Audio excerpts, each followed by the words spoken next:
The top 3 foods for weight loss. All right, still struggling to lose weight? I get it. I was 70 pounds overweight for years, and no amount of exercise or healthy eating helped until I discovered that weight loss comes down to what you eat and what you don't eat. So today I'm sharing my top 3 foods you should be eating to help you shed the pounds and live your happiest, healthiest life. Number 1, and I can't say this enough, prebiotic-rich foods. Now, there's always some confusion about a probiotic, a prebiotic, and now a postbiotic. So real quick, probiotics are friendly bacteria, and probiotics have to eat something, and the foods that they have to eat are called prebiotics. Now, prebiotics, most of us associate with fiber, but a lot of prebiotics really aren't fibers. For instance, in my new book, Unlocking the Keto Code, I introduced you to the fact that polyphenols, which are plant compounds that give plants their color, are actually prebiotics for the bacteria in our gut. And with each passing year, evidence is accumulating that these polyphenols may in fact be the most important part of prebiotics that we've neglected over fiber per se. Now, don't get me wrong, fiber that is edible by our gut bacteria are equally important because gut bacteria use fiber, use prebiotic fiber, and use prebiotics to make chemicals called postbiotics. And this is where it gets really confusing. Postbiotics, simplistically, are the byproducts of bacteria, probiotics, eating prebiotics. And these postbiotics are signaling compounds. And as you've heard me talk before, signaling compounds tell our mitochondria what to do, tell our genes what to do, tell our cells what to do. And the exciting thing about these signaling molecules in terms of weight loss is they actually promote weight loss by having your mitochondria literally waste calories to do a caloric bypass on the food you eat. And that's actually exciting news because it means that a calorie in equals a calorie out is not true. And in fact, many of the calories that you eat, which are prebiotics, whether they're fiber, whether they're polyphenols, will actually make you lose weight more than the amount of food that you're eating, which is really, really exciting. This was brought home to me years ago, and it's worth retelling. There's a group of islanders in Papua New Guinea called the Katavans. And the Katavans are well known for their longevity. And they're well known for never having heart disease or cancer, despite the fact that they smoke like fiends. And the Katavans eat actually a very high fiber diet. About 60% of the foods they eat are fibrous tubers and coconut meat and fruits and vegetables. And they're very skinny. And for years, they were the real Achilles heel of the ketogenic diet, the low carbohydrate diet, because here were these skinny people who were eating a lot of carbohydrates. And I was one of the people who used to poo-poo the Catawbans as, well, they're skinny because they don't eat very much. You know, they're starving to death on that island.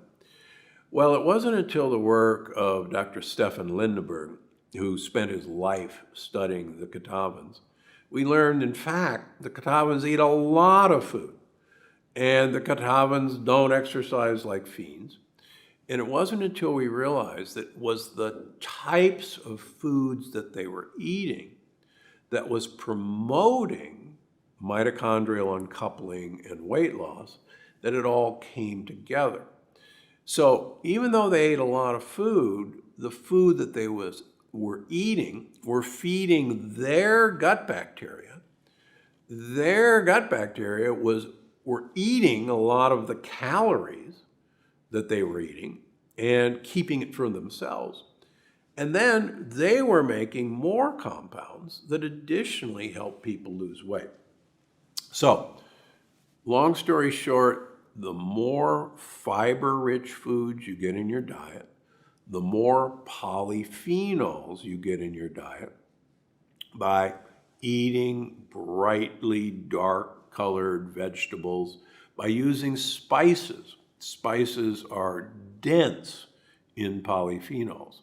And so anytime you can add fiber and polyphenols, you're going to have a weight loss benefit. You can use spices in everything. One of the easy ways to get these compounds into your diet is to make a smoothie.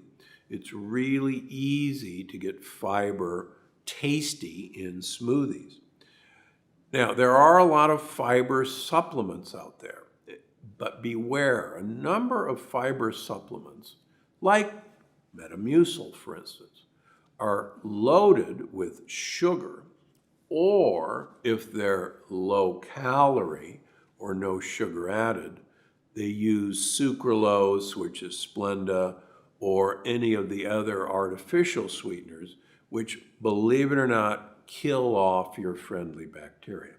So please be careful about fiber supplements. It's much easier to add fiber to your diet. One of the easiest fibers to add to your diet is inulin. And inulin is present as a powder. It has a slightly sweet taste. You can put it in your smoothies. You can add it to your vegetables. There are inulin-rich vegetables. Asparagus, Jerusalem artichokes, sometimes called sunchokes. The chicory family, like radicchio, like Belgian endive, like frisee, rich in inulin. So the more of these sorts of vegetables you get in your diet, the easier it is to do this. Second best food to add to your diet is avocados.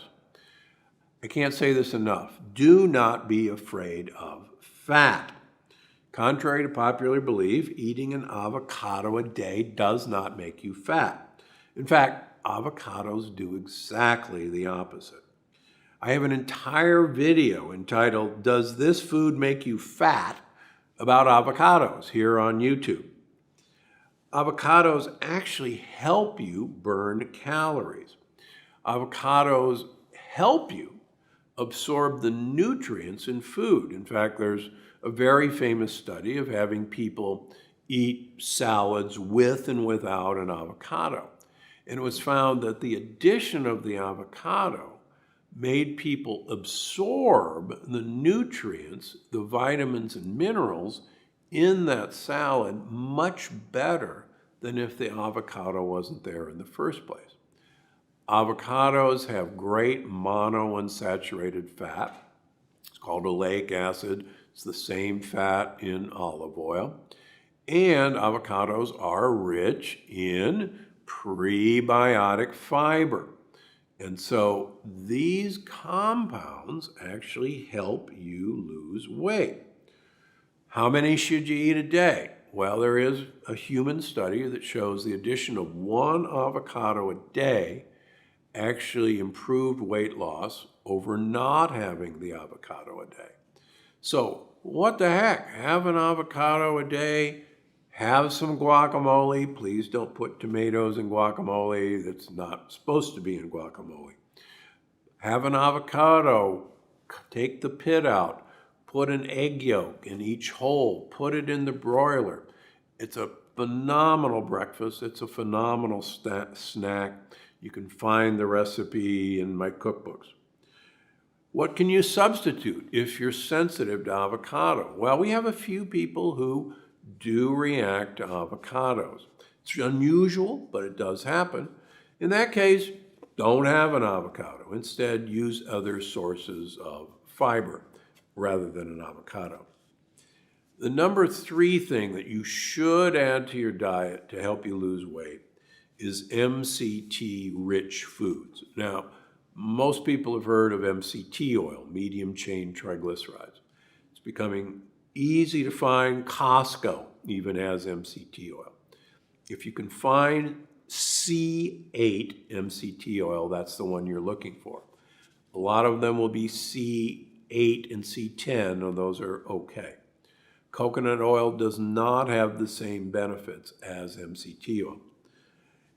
Studies that I talk about in Unlocking the Keto Code show that people who were asked to have MCT oil as part of their diet versus people who did not have MCT oil as part of their diet lost 3 to 5 kilograms of weight in 6 weeks just by adding MCT oil to their diet. And we're not talking about a lot. Probably 3 tablespoons a day will do it for most people. Now, the other great news is that MCT oil is present in goat and sheep products. So goat yogurt, sheep yogurt, goat kefir, sheep kefir, goat cheese, sheep cheese. 30% of the fats in these products are medium chain triglycerides. So what an easy way to add MCT to your program without the oil, just have some goat products. And what a wonderful way to lose weight by having yogurts and cheeses from goats and sheep. This next one is sure to surprise you. If you eat the right kinds of fat, and if you eat them during the right times, and you don't eat fats with refined carbohydrates, fats can actually help you lose weight.